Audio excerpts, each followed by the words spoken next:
예, 오늘은 이제 욥기 18장, 19장 이 두 장을 통해서 은혜와 진리를 나누겠습니다. 우리가 지난주에 이제 욥의 세 친구들이 이제 번갈아 가면서 욥을 비난을 했잖아요. 엘리바스, 그다음에 빌닷, 소발 이 세 사람의 친구들이 바토탄치하면서 이제 욥을 비난했는데 한 바퀴 다 돌았죠. 두 번째 바퀴 도는데 지난주에는 이제 엘리바스의 말을 들어봤고 거기에 대해서 욥이 또 길게 항변을 했어요. 억울하니까. 또 그러니까 그 말을 다 들은 다음에 이번에는 두 번째 타자 누구죠? 빌닷이 이제 바톤 타치하고 나서서 욥을 또 몰아세우고 있는 거예요. 도대체 무슨 말로 욥을 몰아세우는지 한번 들어봅시다. 18장 1절에 수아 사람 빌닷이 대답하여 이르되 너희가 어느 때에 가서 말의 끝을 맺겠느냐. 깨달으라. 그 후에야 우리가 말하리라. 어찌하여 우리를 짐승으로 여기며 부정하게 보느냐. 그러니까 욥이 너무 말이 많다는 거죠. 너 지금 너무 말이 많아. 언제 말을 끝맺을래 너 이거사. 이러면서 타박을 하는 겁니다. 이 빌닷이라는 사람은 제가 가만히 보니까 세상을 보는 눈이 너무 좁습니다. 나쁜 사람은 아닌데 이 사람이 너무 단순해요. 그래서 하나만 알고 둘은 모르는 사람입니다. 참 그럼 곤란하죠. 전체를 다 봐야 되는데 하나밖에 볼 수가 없어요, 이 사람은요. 그래서 전에 그런 말 한 적 있죠. 네가 빨리 하나님께 죄를 자백해. 네가 진짜 죄를 자백하면 하나님께서 너를 용서해 주시고 너의 시작은 미약했지만 나중은 창대하게 만들어줄 거야. 이 말을 한 주인공이 이 사람이.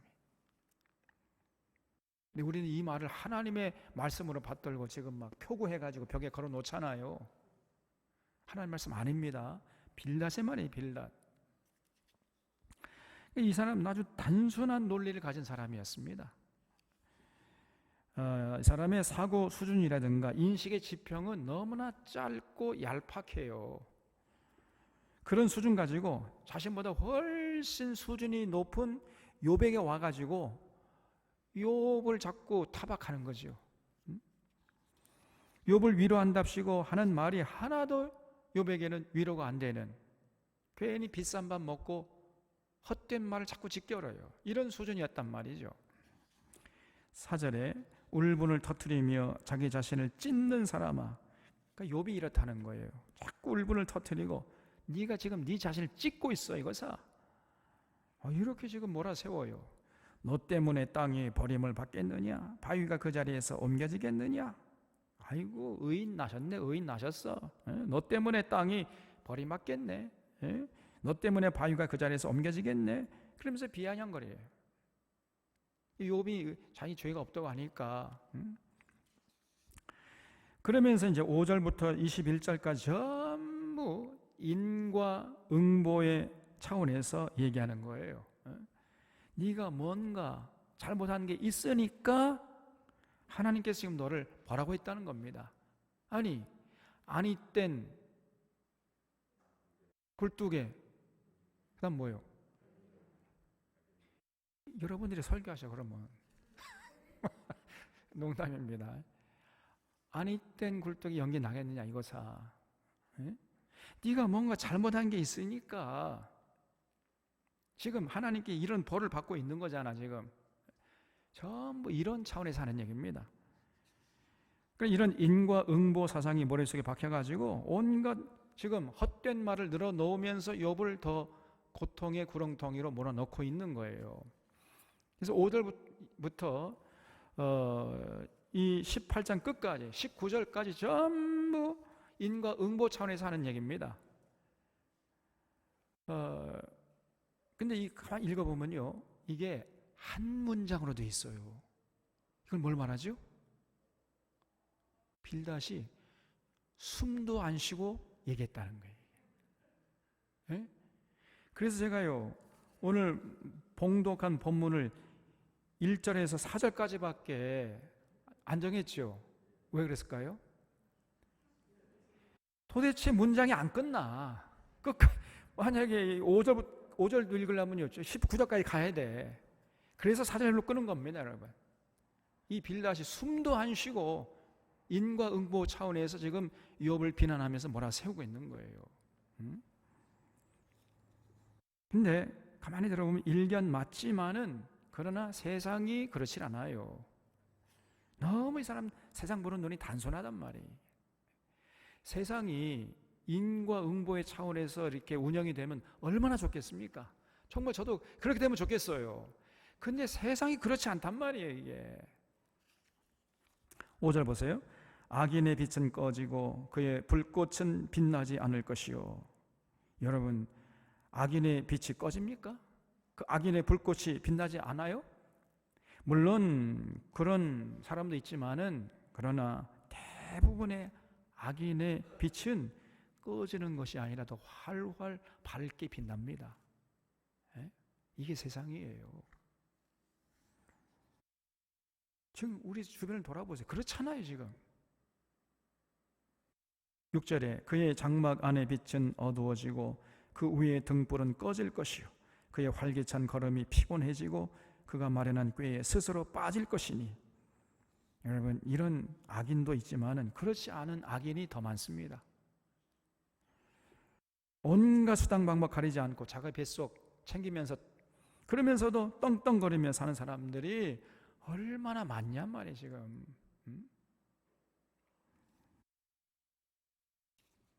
여러분, 나라를 위해서 헌신한 독립군의 후손들은 대대로 지질이 못나게 그냥 궁상밖에 살고 있잖아요.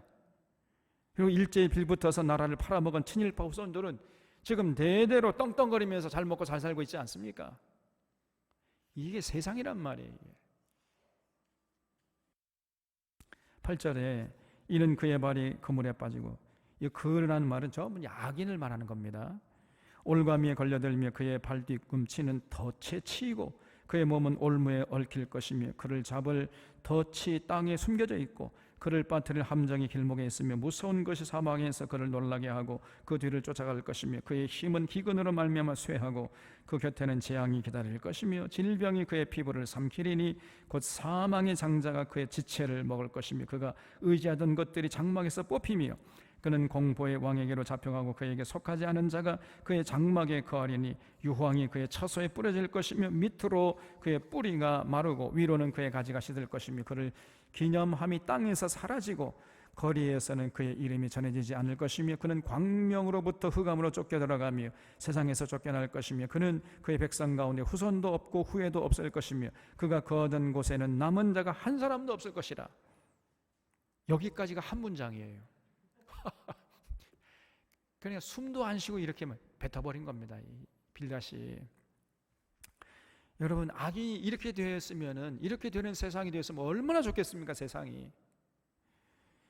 그 악한 놈들, 친일파와 그 후손들, 토착 왜구들, 토건 세력들, 권력으로 자기 배를 불린 판검사들, 곡피를 일삼는 이 기레기들, 이런 자들이 전부 멸문지화를 당하는 세상이 되면 얼마나 좋겠어요. 예? 우리가 아무리 그런 세상이 되도록 기도해도 그런 세상이 안 되잖아요, 지금요.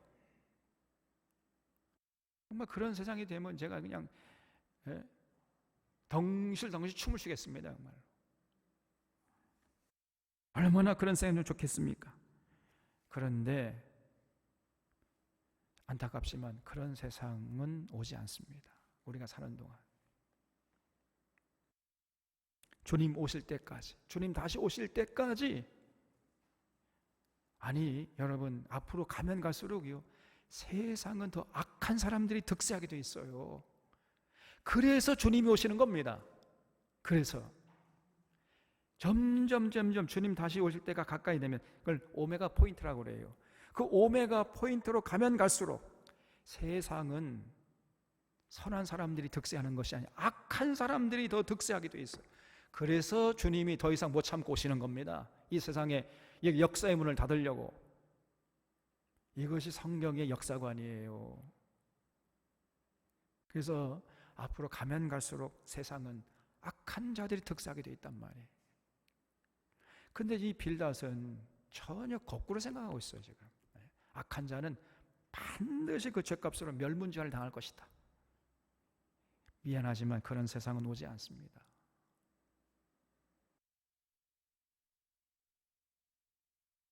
얼마나 단순한 사람이냐 말이에요. 이 사람이 하나만 알고 둘은 몰라요. 20절에 그의 운명의 서쪽에서 오는 자와 동쪽에서 오는 자가 깜짝 놀라리라. 참으로 불의한 자의 집이 이러하고 하나님을 알지 못하는 자의 처소도 이러하니라. 그래서 이게 이 빌닷의 결론인데 21절에 불의한 자의 집은 이러하고 하나님을 알지 못하는 자의 처소가 결국은 흔적도 없이 이제 사라진다는 거지요. 악인들은 그 죄값으로 벌을 받아가지고 고통스럽게 살다가 그냥 흔적도 없이 사라져 버릴 것이다. 이런 얘기를 하면서 그러니까 결론이 뭐냐면 욥 너가 그렇게 될 거라는 거예요 지금. 네가 지금 너의 죄값으로 이렇게 고통당하다 흔적도 없이 사라지게 될 거야 이놈아. 이렇게 지금 몰아세우는 거지요. 근데 하나도 이게 맞는 말이 아니잖아요. 지금 욥이 죄가 있어서 이렇게 벌 받고 있는 겁니까? 그게 아니잖아요. 욥에게는요 하나님이 인정하실 정도로 의인답게 살아가는 삶이었어요.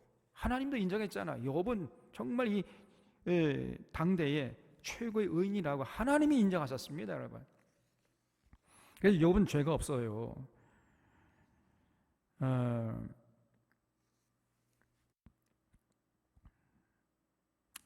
그리고 욥은 정말 그렇게 몸부림치고 발버둥치면서 하나님의 뜻대로 살려고 했지만은 그래도 욥에게는 말할 수 없는 환난 풍파가 닥쳐왔고 전혀 하나님의 뜻을 받들지 않고 살아가는 그런 악한 사람들은 떵떵거리고 살아가고 그런 세상이란 말이죠. 그러니까 욥이요 이 빌닷의 얘기를 들어보니까 너무 억울하잖아요. 그러니까 가만히 있을 수가 있겠습니까? 욥이 그냥 마음에 열불이 나가지고 도저히 가만히 있을 수가 없는 거예요.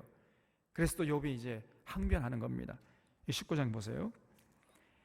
욥이 대답하여 이르되 너희가 내 마음을 괴롭히며 말로 나를 짓부수기를 어느 때까지 하겠느냐. 거기 한번 줄쳐보세요. 말로 나를 짓부순다. 이게요 언어폭력이에요. 이 언어폭력. 여러분 이 주먹으로 사람을 때리는 것보다 더 무서운 폭력이 언어폭력입니다. 이게 말로 사람을 짓부숴버려 그냥. 말로 나를 짓부수기를 어느 때까지 하겠느냐. 너희가 10번이나 나를 학대하고도 부끄러워 아니하는구나 그랬어요. 지금 이 욥은 이 친구들의 그 말 때문에요 10번이나 짓부숨을 당했단 말이에요. 10번이나 10번이나 그냥 이 친구들이 욥을 죽였다 깨우고 죽였다 깨우고 10번이나 이렇게 했단 말이죠. 그렇지 않아도 고통스러운데 이 고통스러운 욥에게 더 고통스럽게 했다는 거죠. 4절에 비록 내게 허물이 있다 할지라도 그 허물이 내게만 있느냐 이면서 항변해 있어요. 그래 좋다. 내가 죄값으로 고난당한다고 하자. 그러면 너희들은 어떠냐. 너희들 허물이 너희들에게는 없느냐? 있지 않느냐 말이에요. 그런데 어째서 너희들은 고난을 안 당하냐 그러면. 이런 항변이지요.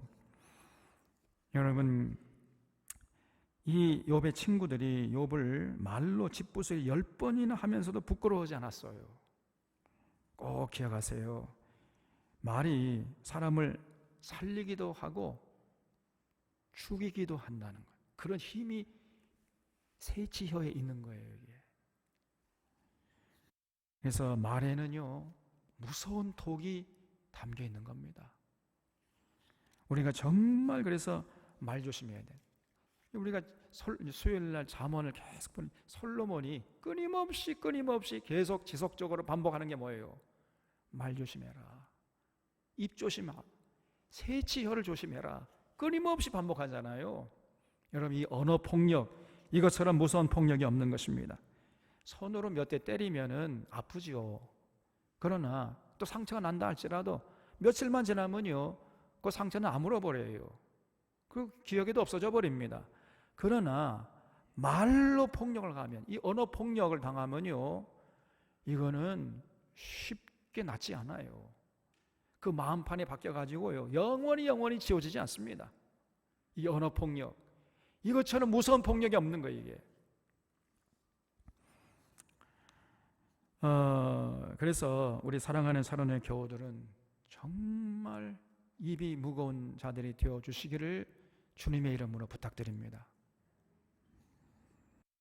함부로 입을 여는 사람, 입이 가벼운 사람, 그런 사람은 그 존재 자체가 가벼운 사람이에요. 그래서 제가 늘 얘기하잖아요. 10번 생각하고 한 번 말하십시오. 10번 생각하고 한 번 말해야 돼. 하나님이 우리를 창조하실 때 눈은 2개, 콧구멍 몇 개예요? 2개. 손은 2개. 발은 2개. 귀는 몇 개예요? 귀도 2개. 다 2개인데 입만 1개로 만드셨어요. 입만. 왜 그랬을까요? 귀를 이제 너 귀로 들었으면은 그 들은 귀 그 말에 절반만 말해라. 반만 말해라. 그런 뜻으로 하나님이 우리 입을 1개만 만든 줄로 믿으시기 바랍니다. 아, 진짜라니까. 저 나중에 천국 가서 한번 물어봅시다, 하나님께. 왜 하나님 다 2개인데 입만 하나만 만들었습니까? 2개 만들어주면 먹으면서도 말도 하고 그건 얼마나 좋아요. 근데 하나만 만들었어요. 여러분 깊이 생각해야 돼요. 그래서 여러분 정말 말 조심해야 됩니다. 그리고 맞는 말이라 할지라도 말을 할 때와 장소가 있어요. 이거 가려야 됩니다.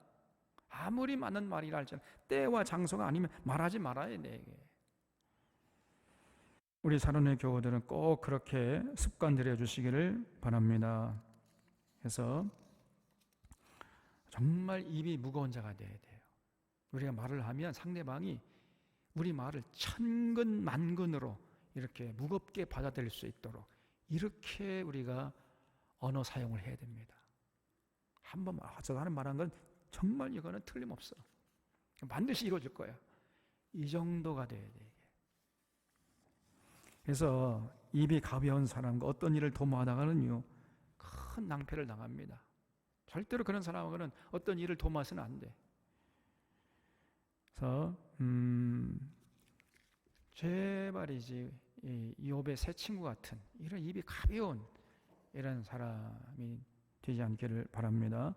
그래서 지금 이 욥이 친구들의 이 언어 폭력 때문에 너무너무 고통스러워가지고 10번이나 죽었다 사나 죽었다 사나 그럴 정도로 고통스러웠단 말이에요. 5절에 너희가 참으로 나를 향하여 자만하며 내게 수치스러운 행위가 있다고 증언하려면 하려니와 하나님이 나를 억울하게 하시고 자기 그물로 나를 에워싸신 줄을 알아야 할지니라. 그렇죠? 무슨 말이냐면은 너희들이 나를 비판하는 것은 자유지만은 이것만 알아두라는 거지요. 내가 죄가 있어서 고난당하는 것이 아니라 하나님이 지금 나를 억울하게 하고 계신다는 거예요.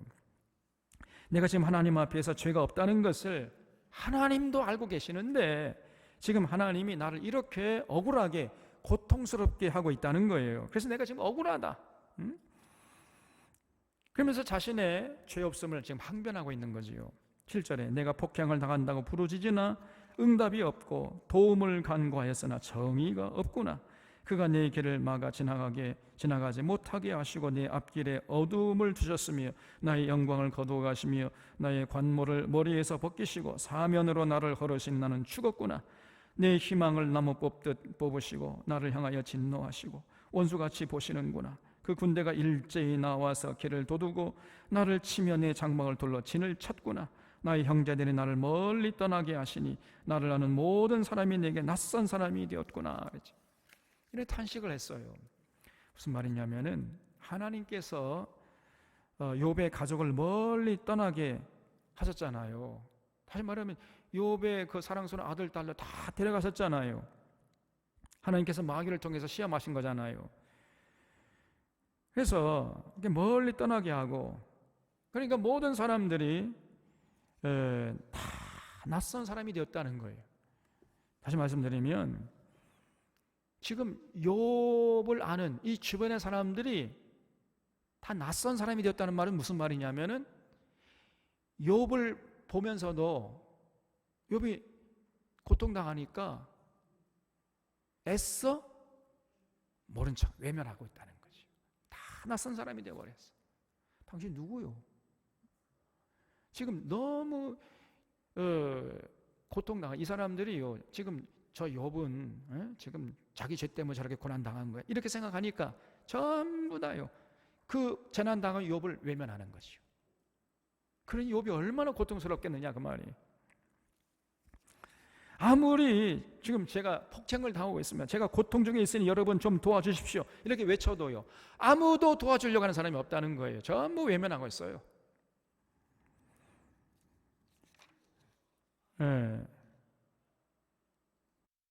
저 사람이 지금 뭔가 죄를 지어서 저게 고통당하고 있는 거예요. 저 사람하고 가까이 있으면 나도 똑같은 고통을 당할 수도 있어. 그러면서 애써 모른 척하고 외면하고 있어. 도움을 요청하고 있는데도 누구 한 사람 도와주려고 하는 사람이 없다는 거예요. 14절에 내 친척은 나를 버렸으며 가까운 친지들은 나를 잊었구나. 내 집에 머물러 사는 자와 내 여종들은 나를 낯선 사람으로 여기니 내가 그들 앞에서 타국 사람이 되었구나. 심지어 욥의 집에 있는 여종들마저 지금 자기 주인의 고통을 외면하고 있다는 것이요. 16절에 내가 내 종을 불러도 대답하지 아니하니 내 입으로 그에게 간청하여야 하겠구나. 내 아내도 내 숨결을 싫어하며 내 허리의 자식들도 나를 가련하게 여기는구나 그랬죠. 그 욥의 아내도 욥의 숨결을 싫어했대요. 저기 며칠 전에 제가 이렇게 안방에 들어 잠을 자려고 하니까 안방에 들어오지 말아요 그러더라고 제 아내가. 제가 이 생각했다니까, 아니 욥의 아내처럼 지금 내 아내가 내 숨결을 싫어하는가? 왜 그랬어요 도대체?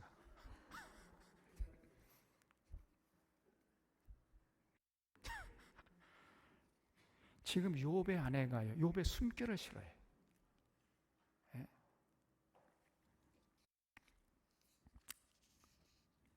이 살 소망도 다 끊어지지 않겠습니까? 그러니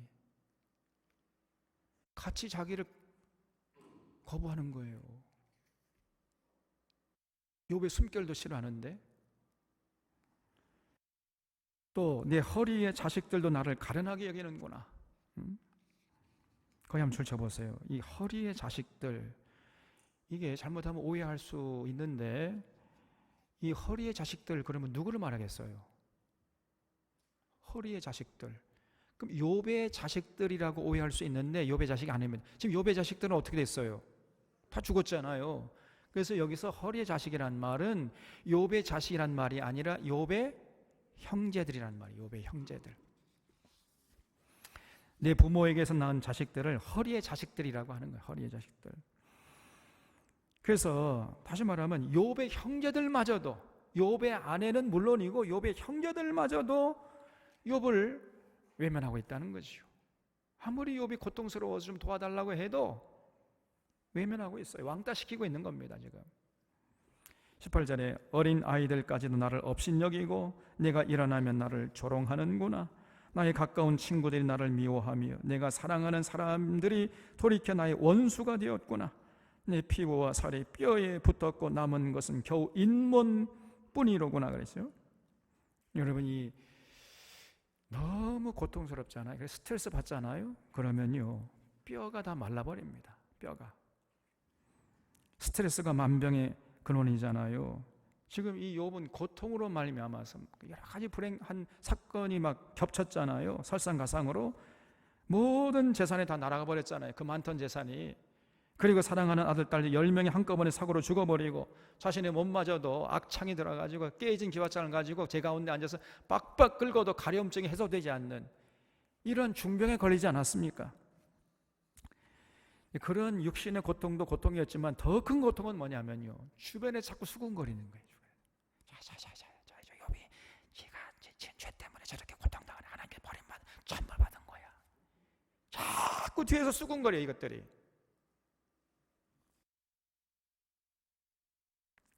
그래서 일가 친척들이나 형님들, 친형제들도 전부 다 외면하는 겁니다 지금. 심지어 아내마저도 욥의 숨소리조차 싫어한다는 거예요. 욥이 아내가 그랬잖아요. 당신이 이래도 하나님 믿을 거요? 하나님 저주 나가서 죽으셔 그냥 그냥 이러지 않았습니까? 그래서 그 스트레스가 너무 심해가지고 욥이요 바짝 말라가지고 이제 가죽만 남았다는 거예요. 몸의 살과 근육이 다 빠져버리고 남은 것은 겨우 잇몸뿐이로구나. 다시 말하면 가죽밖에 안 남았다는 거예요. 이제. 그래서 21절에 나의 친구야 너희는 나를 불쌍히 여겨다오. 나를 불쌍히 여겨다오. 하나님의 손이 나를 치셨구나. 어찌하여 너희가 하나님처럼 나를 박해하느냐. 내 살로도 부족하냐. 이렇게 절규하고 있어요. 나를 좀 불쌍히 여겨다오. 이러면서 2번씩이나 반복하지요. 이렇게 절규하는데도 지금 이 욥의 세 친구들은 전혀 이 욥의 고통을 몰라주고 있는 겁니다. 공감하지 못하고 있어요 지금요.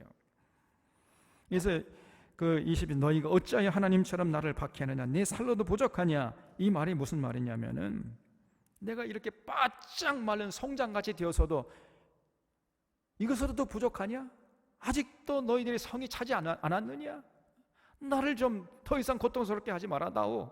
나를 제발 좀 불쌍히 여겨다오. 이렇게 울부짖고 있는 거예요 이게 지금 욥이.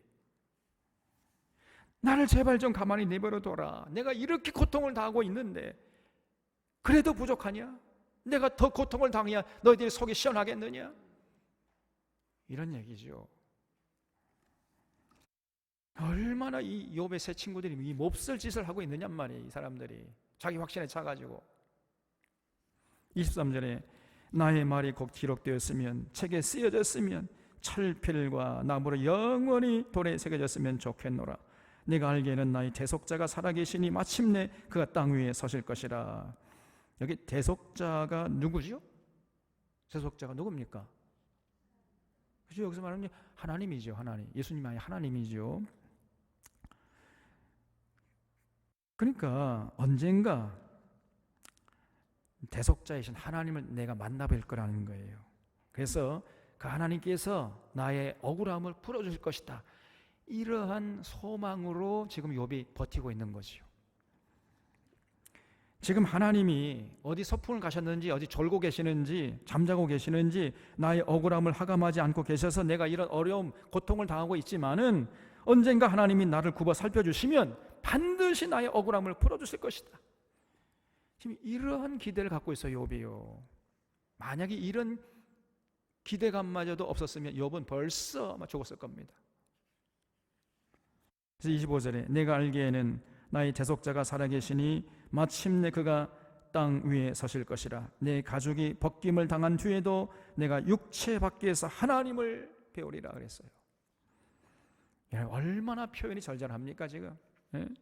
이 26절 말씀이 무슨 말이냐면 내가 죽고 100번 고쳐 죽는다 할지라도 내 육체가 다 죽어가지고 다 썩어 문드러진다 할지라도 그래도 나는 반드시 하나님을 만나 뵐 거야. 그래서 하나님께 나가서 내 억울함을 말씀드려서 내 억울함을 하나님이 풀어주도록 그렇게 할 거야. 이런 얘기입니다. 정몽주 시인이, 정몽주 고려의 충신 정몽주가 그런 시를 썼잖아요. 유명한 시 아닙니까? 이 몸이 죽고 100번 고쳐주고 백골이 진토되어 넋이라도 있고 없고 님 향한 일편담심이야 가실 줄이 있으리야. 지금 욥이 그런 심정이었어요.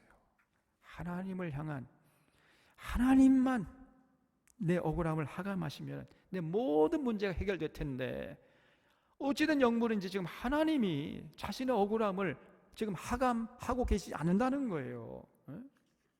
그래서 너무 억울하다는 겁니다. 그래서 내가 100번 죽고 고쳐 죽는다 할지라도 나는 반드시 하나님을 만나 뵙고 내 억울함을 말씀드리고 억울함을 풀겠다, 그런 얘기예요. 그 정도로 고통을 당했습니다. 여러분, 지금 욥의 마음속에는 그 억울함이 하늘에 사무치고 있는 거잖아요. 정말 우리가 살다가 이런 억울한 일을 당하지 말아야 되겠지요? 지금 여기 계신 분들은 뭐 욥과 같은 어떤 억울함을 당한 적이 한 번도 없지요. 그 욥의 심정을 잘 이해를 못해요. 지금 저도 뭐 그런 적이 별로 없으니까. 사실 그러고 어떻게 보면 그것도 감사할 일이죠. 여러분, 우리가 살다가 욥과 같은 이러한 억울한 상황에 처하면 안 되잖아요. 여기 보면요, 한 사람도 욥과 같은 그런 상황에 빠진 사람은 없습니다. 제가 보니까 이것도 하나님께 감사할 조건이에요. 이게. 그렇잖아요. 다음 주에 다 감사한 거 합시다, 우리가.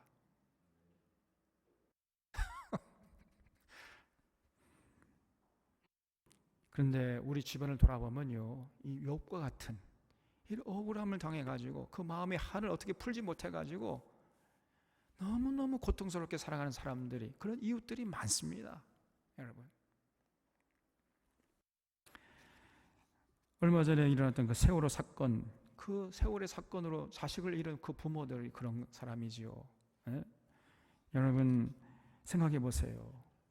그 차디찬 바다에서 아무것도 모르는 그 정말 눈에 넣어도 아프지 않은 그 자녀가, 사랑하는 그 네 새끼가 말이에요, 갑자기 그냥 바닷물이 차오르는, 겁에 질려가지고 그냥 막 카톡을 했잖아요. 그때 카톡이 있으니까 그 카톡을 받아보고 시시각각 전송하는 거예요. 지금 엄마 아빠 지금 물이 차올라, 지금 뭐 여기까지 찼어, 나 죽겠어, 빨리 구해줘, 이런 메시지가 다 지금 전송됐잖아요. 여러분,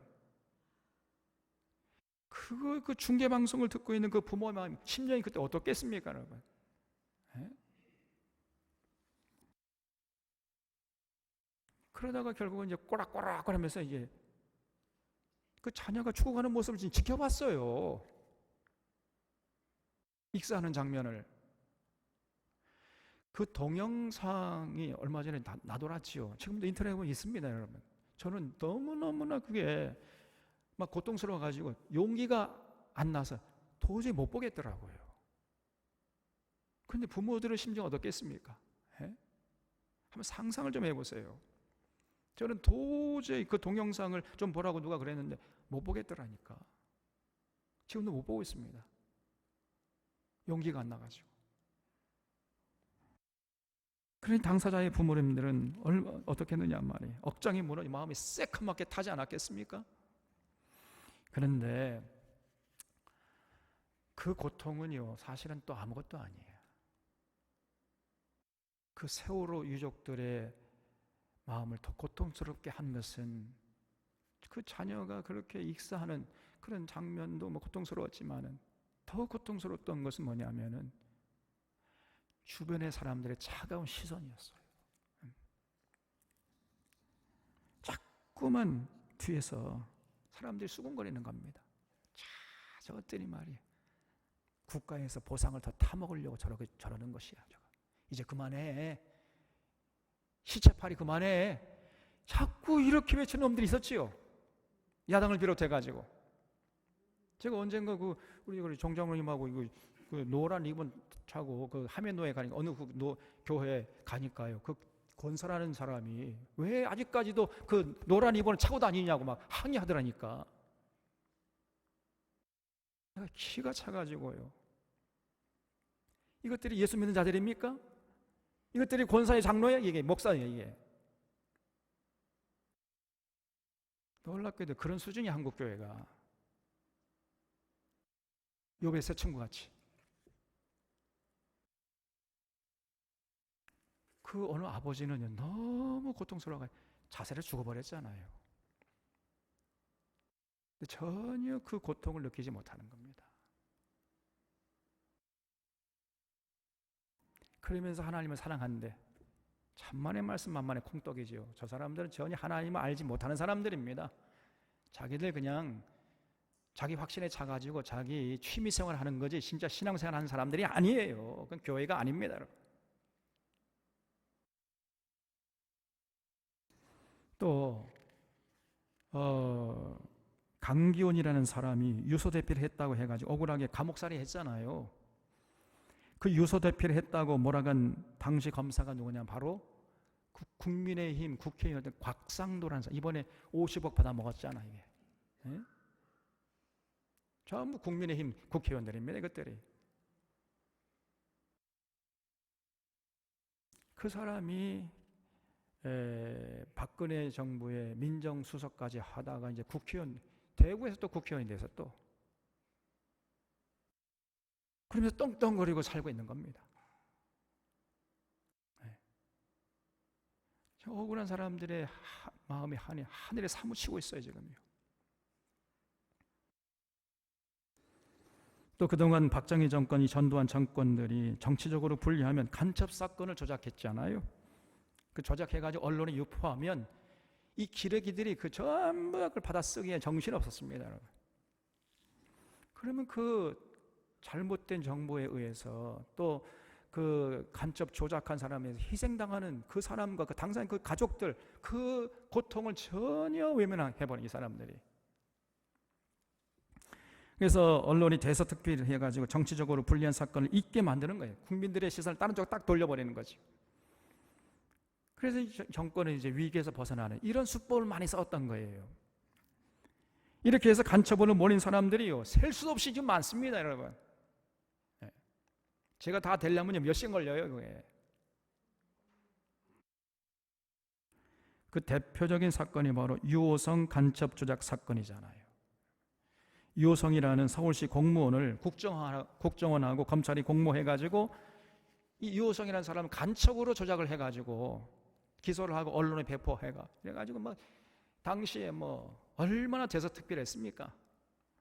그런데 결국은 재판 결과 무죄가 나와버린 거예요.